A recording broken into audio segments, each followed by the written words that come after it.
চাচা আসসালামু আলাইকুম। আসেন বসেন, আমার লাঞ্চ ব্রেক প্রাইস আপনার সাথে একটু গল্প করি।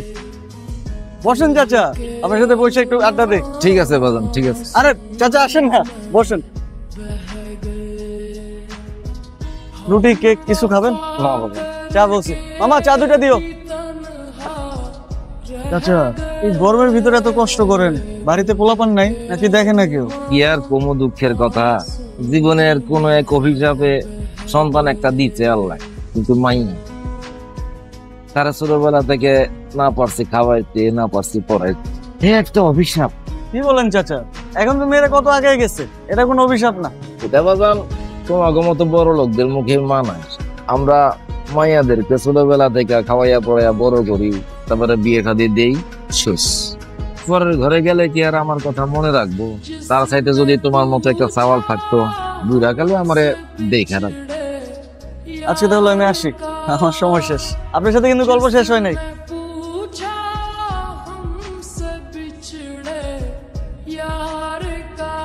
কিন্তু তো দেখা দিচ্ছে বাজান, আমার অফিসের ম্যানেজার খুবই বদ, মুখের ভাষা খুব খারাপ, কথায় কথায় মিথ্যা কথা বলে আর ঘুষ খায়। আর আমি তো দিন সবার সামনে মুখে বলে দিচ্ছি, তাই মনে হয় আমার আর পছন্দ করে না, চাকরিটা হয়তো থাকবে না।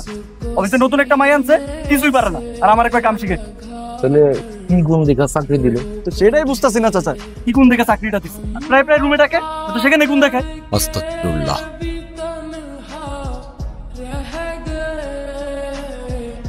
এই লন চাচা, গরম গরম চা।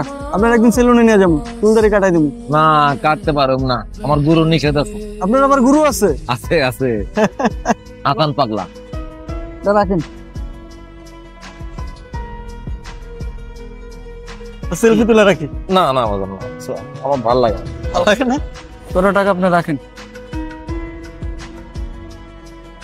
শোনো বাজান, জীবনে সুখী হইতে বেশি কিছু লাগে না, এটা বিয়া করে ফেল। কোন কিছু স্যার? এরপর লাগে মাত্র দুইটা জিনিস। কি? এক হইলো চাইল ডাইল লবণ, মানে হইলো গিয়া খানা, আর একটা নামতা। নামতা?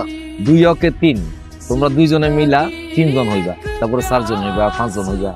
এটা আমার সৎমা কইতো, আমরা 2-3 কাটবে সুখে দুঃখে আমগো বাকি দিন। সৎমা? মিথ্যুক মহিলা আমারে 12 বছর বয়সে ঘর থেকে বাইর করে দিচ্ছে। তুমি একটা বিয়া করে ফেলো। জীবনে সুখী থাকতে না বেশি কিছু লাগে না, 3টা জিনিস লাগে। প্রথম বিয়ে, দ্বিতীয় ডাল ভাত আর নুন মানে খাবার, আর তৃতীয় নামতা। 2-1-3। আসলে না আমার মুখে কথাটা জমলো না, ওই চাচার মুখে ভালো মানায়। বেটা রোমান্টিক আছে কিন্তু। আরে না, আমার একজন চাচার সাথে পরিচয় হয়েছে, ভিক্ষা করে কিন্তু দিলটা ইয়া বড়, মজার মানুষ। কালেকশনের টাকা দিবি না বলে? কেন দিমু? আমারই কেউ টাকা দিলে, আমারই কেউ ভিক্ষা দিলে, আপনারে কেন দিমু? কেন দিবি? একদিন আমিও তোর জায়গায় ছিলাম। এই হপ্তা দে। কিসের টাকা? আমার কাছে তো কোনো টাকা নেই। এই আরে নিয়ে চল। ওই যাবো, আমি যাবো না। যাবি না? না। ভাই আসসালামু আলাইকুম। ভাই ওলাই তো বহুত ঝামেলা করতেছে, কয় কালেকশনের টাকা পয়সা কিছুই দিব না। কি রে, কালেকশনের টাকা দিবি না কে? আমার কাছে কোনো টাকা নাই, আমার সাইডে জানেন কিছু করি নাই। কিছু করিস নাই ঠিক, কিন্তু আমার এলাকায় ভিক্ষা করছিস তো নাকি? আমার ভাগেরটা আমার বুঝাই দিবি না? সত্যি ভাই, আমার কাছে কোনো টাকা নাই, আমার খিদা লাগছিল, আমি ভাত খেয়ে ফেলছি। তোর খিদা লাগছিল, তুই ভাত খায় ফেলাইছ। আমার খিদা মিটাইবো কিরা? তোর মায়? চোখ সবসময় নিচের দিকে রাখ। তো ভিক্ষা করার কপাল নিয়ে আইছস এই শামসুল লাইগা সারা জীবন মানুষের কাছে হাত পাততে। আল্লাহর দোয়া লাগে ভাই, সাইডা দেন ভাই। আর হইব না ভাই, সাইডা দেন ভাই, আল্লাহর দোয়া লাগে ভাই। শোন, তুই একটা কথা জীবনে বহুত শুনবি, আজকে থেকে অভ্যাস করে ফেলা। আর হইব না ভাই, সাইডা দেন ভাই। ভাই পর থেকে টাকা দিন ভাই, আল্লাহর দোয়া লাগে ভাই, সাইডা দেন। মালিকের টাকা দিই নাই বইলা আমার পাও থেকে 1 টুকরা মাংস নিয়ে গেছে। এই দেখ, এখনো মাঝে মধ্যে ব্যথা করে। এই শহরের নিয়মটাই এমন, ভিক্ষা করাও মাগনা না, অনুমতি লাগে। এই জাহাঙ্গীরে কালেকশনের টাকা দেওয়ান লাগে, নাইলে ভয় পাইছিস। কিন্তু শামসু ভাই এখন আর নাই রে। ওই 1 টুকরা মাংসের বিনিময়ে পুরা কলজাটা নিয়ে এনেছি তার। ফকির হইলেও আমার চোখ ছিল সবসময় উপরের দিকে। যাক, তোর ভয় নাই, তুই কামে লাগা যা। লগে তোর সঙ্গবঙ্গ যদি কেউ থাকে তা করেও লাগাই হবে। যদি ঠিকঠাক মতো কাম করতে পারোস তাহলে আমার অন্য ধান্দায় তোরা লাগাই হবে। এটা হলে আমার ব্যবসার প্রথম ধাপ। বাড়িতে কে কে আছে? কেউ নাই, তাতে কি আমি আছি। ওই নাকের ওদিকে ওষুধপাতি লাগাইয়া দিস, ঠিকঠাক মতো কাজ করিস, আর চোখ রাখবি সবসময় উপরের দিকে। না, এত উপরে না, এই বরাবর রাখলেই হইবে। কালেকশনে খুব ঝামেলা হইতেছে, বইলা যাস না, আমি কিন্তু এখনো রাস্তায় নামি। কোন মোড় থেকে ঘন্টায় কত টাকা উঠে এটা আমার জানা আছে। না ভাই, তো ঠিকই আছে। আমার অক্ষর জ্ঞান কম হইতে পারে, রাস্তা থেকে শুরু করে রাজপ্রাসাদ পর্যন্ত যাওয়ার বুদ্ধি আমার আছে। আমার যদি বলদ ভাবো, ছেলে কবিরানের বিক্রি ডাবল বলদ। ওই কয়েকশো পোলাপান মিললে আমার লগে বেমানি করতেছে, নাইলে তুই একলা বেমানি করতেছিস। আমি ধরার আগে শুধরাইয়া যা, আর মার্কেট থেকে টাকা পয়সা সব কালেকশন করে এলো। বড় একটা দাম আসতেছে। জি আচ্ছা। রহমত, জি। চোখ বেশি উপরে তুলিস না। স্যার, আমার প্রমোশনটা 6 মাস তো বলেছিলেন অপেক্ষা করতে, এখন তো 1 বছর হয়ে গেল। তোমার চাকরিটা যে আছে সেজন্য কৃতজ্ঞ হও। আর আমাকে সবার সামনে যা ইচ্ছে তাই বলো, আমি হজম করে নিই। কিন্তু ছোট সাহেবকে তুমি যা ইচ্ছে তাই বলতে পারো। স্যার, উনি তো এমন করতে পারেন না, একজন মেধাহীন উনি পারেন। এটা তোমার বাবার অফিস না, কিন্তু তার বাবার অফিস। সে যা কিছু করতে পারে, আর তুমি তাকে খুশি করে চললে তুমি অনেক দূর যেতে পারবে। এবারে ব্রাইট ইয়াং ম্যান। আর তুমি তো জানোই, টাকার সমস্যা হলে এই অফিসে অনেক রকম ব্যবস্থা আছে। সরি স্যার, আমি আপনার মতো ঘুষ খেতে পারবো না। খেও না, তা বলে প্রমোশন করে আমার মাথাটাও খেও না। আমি তোমাকে এখানে ওয়ার্নিং দিতে ডেকেছি। তোমার চাকরি এক চুলে ঝুলে আছে। চাকরি যাওয়ার আগে নিজেকে শুধরে নাও। আপনার তো এরকম 100 টাকা দিছি, 500 টাকা দিছি, কিন্তু কখনো তো এত খুশি হন নাই। আজকে এত খুশি কেন? ও, এটা হলো নয়া নোট।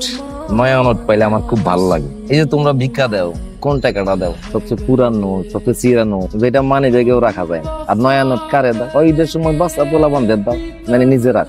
এই যে তুমি আমার একটা নয়া নোট দিলা, অর্থাৎ তুমি আমারে তোমার সমান মনে করলা। একটা ভিক্ষুকের জন্য একটা বড় উপহার আর হইতে পারে না বাজান। আপনি তো একজন সাধারণ মানুষ না, অসাধারণ মানুষ। ভিক্ষা করে জীবন কাটাইতেছে। আসলে জীবন অনেক বিচিত্র চাচা। আজকে তাহলে উঠলাম চাচা। হ্যাঁ, দেখতেছি দেখতে দেখতে তুই কত বড় হয়ে গেলি। এখন তো তোরে নিয়ে আমার নয়া টেনশন। ও মাই গড বাবা, আমি এই রিঅ্যাকশনটা খুব ভালো করে চিনি, অনেক সিরিয়ালে দেখছি। তুমি নিশ্চয়ই এখন টিপিক্যাল বাবাদের মতো বিয়ের সাথে কথা বলবা। প্লিজ বলো, প্লিজ। না, বিয়ের সময় হলে আমি তোমাকে নিজে এসে বলবো। দরকার হয় ছেলেকে আমি তোমার সামনে নিয়ে হাজির করব। তুমি প্লিজ এগুলো নিয়ে ভাইবো না। তুমি প্লিজ কফি খাও না। তাইলে তোমার অনেক টেনশন কমে যায়। 5 টাকার নয়া নোট দেখে খুশি হলেন চাচা? চাচা তাকান তো। বাজান বাজান, আরে আপনি কি চাপ আছেন? আচ্ছা, তুলো না ছবি। তুমি কি ছবি তুলছো? দেখি তো বাজান। না না, ছবি না, একটা ছোট্ট ভিডিও যাচ্ছে। এটা মুছা দাও, আমার ভালো লাগে না বাজান। আচ্ছা, ডিলিট করে দিবুন। রান্না ঘরে করলে কি হইতো? এই জন্মদিনের লাগে আবার বাইরে যাওয়ার লাগে। মেয়েটা কষ্ট করে আসছে, আমগোর সাথে বার্থডে করবো। রেস্টুরেন্ট বুকিং দিছে, আমগো নিয়ে যাইবো। ভাল লাগতেছে না তোমার? না নিয়ে যাও, তোমার ওই ভাতের হোটেলে নিয়ে আমাকে ভাত খাওয়াই দাও। তাহলে এই হয়েছে তোমাদের? খুবই সুন্দর লাগতেছে। আমাকে কেমন লাগতেছে? তোমাকে তো সবসময় সুন্দর লাগে। কি খাওয়া তোমরা? তুই দে। তাহলে অ্যাপিটাইজারে একটা গ্রিক সালাড নেই, একটা ওনটন দেই, একটা স্প্রিং রোল দেই। হ্যাঁ, আর আচ্ছা রাইস আর নুডলস কোনটা খাবা? আচ্ছা ঠিক আছে, রাইস। রাইসের সাথে চিকেন ঝাল খাবা? তাহলে ঝাল একটা, এই যে চিকেন কারি নেই, একটা এটা নেই। আচ্ছা, এগুলোই অর্ডার দিই। হ্যাঁ ঠিক আছে, ওকে। আচ্ছা আম্মা, এত কিছু কি খাইতে পারবা? ও খাক না, আজকে ওর জন্মদিন। আচ্ছা ঠিক আছে, 9টায় দে। কিন্তু এই যে মুরগির চিকেন বাইরে এলে একটু ঠিক করে কথা কবে না? আচ্ছা ঠিক আছে, চিকেনের এইটা বাদ দিয়া ওইটা দে, তাহলে 20-40 টাকা বাঁচ। তুমি 20-40 টাকা বাঁচায় কি করবে বলো তো? তুমি সময় এরকম করো, দিস ইজ সো এম্বারাসিং। এখানে এসে কেন এরকম? আমি তোমাকে বলছিলাম না বউ। এই 20 টাকা বাঁচাইলে যে কি হয় তা যদি তুই বুঝতি মা। আচ্ছা ঠিক আছে দে। মামা, একটা 5 স্টার রেস্টুরেন্ট ওয়েটার বলে ডাকতো, মামা বলে না। তুই ডাক। এক্সকিউজ মি, কেমন আছে খাবার আব্বু? হ্যাঁ ভালো। দেখছো, আমি বলছিলাম কোয়ালিটি টাইম না টাকা দিয়ে কিনতে পারছো। এটা on the house. Thank you. Cake কোন সময় কিনলা? কেক কিনি নাই, বলো না ইটস অন দ্য হাউস। মানে হচ্ছে ওরা জানে যে আমাদের কারো জন্মদিন আজকে, সেই জন্য ওরা একটা compliment. Happy birthday. Happy birthday to me, happy birthday to me. আমি আসতেছি। কোথায় যাচ্ছ আব্বু? একটা ফোন ধরে তারপর আসতেছি। হ্যালো ভাইজান সালাম। মজা না? মুখে দেখো। একটু দাঁড়া। মজা? কি রহমত, এত বারবার কল দাও কেন? সরি ভাই, আপনার কথা মতো 3,71,52,024 টাকা পুরোটাই উঠাই ফেলাইছি। টাকা রেডি আছে ভাই। বাহ, এইটা খুব ভালো খবর। ঠিক আছে, আমি রাত্রে আসতেছি।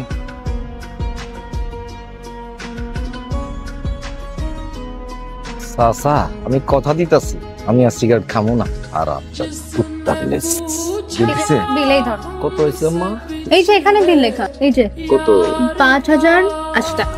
5080 টাকা খাই ফেলেছে তিনজনে মিলে। আচ্ছা আব্বু, একদিনই তো, আমার জন্মদিনকে প্রতিদিন আসে। তোমাকে কিন্তু আমি এটা বলে আনছিলাম যে তুমি এগুলো বলতে পারবে না।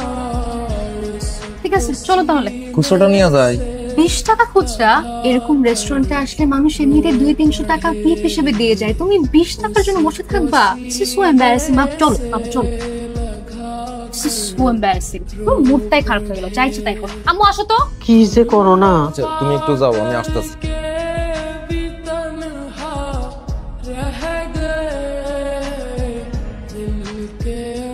মায়ানোট টাকাটা তোমার দিতাম, কিন্তু এই টাকা দিয়া তুমি তো কলজা পুরাবা। কত কষ্টের কামাই টাকা, তুমি তো জানো। ভালো থাকো বাবা। একটু তাকান তো। বন্ধ করো বন্ধু। আপনি কিন্তু হ্যান্ডসাম আছেন চাচা। হ্যালো, হুম। কি আজকে তো একবার তাকালেও না। কেমন লাগলো তোমার ফিউচার ইন লসকে? এলমা, তিনি আসলেই তোমার বাবা? না, আমার বাবা না, আমি রাস্তা থেকে র্যান্ডম একজনকে ধরে নিয়ে আসছি।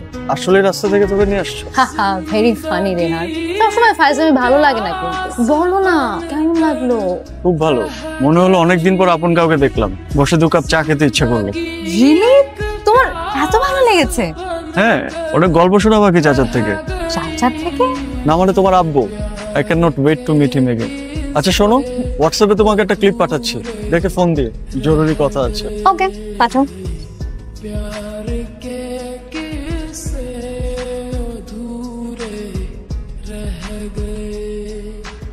আপু এগুলা কি? তুমি এখনই হোয়াটসঅ্যাপ চেক করো।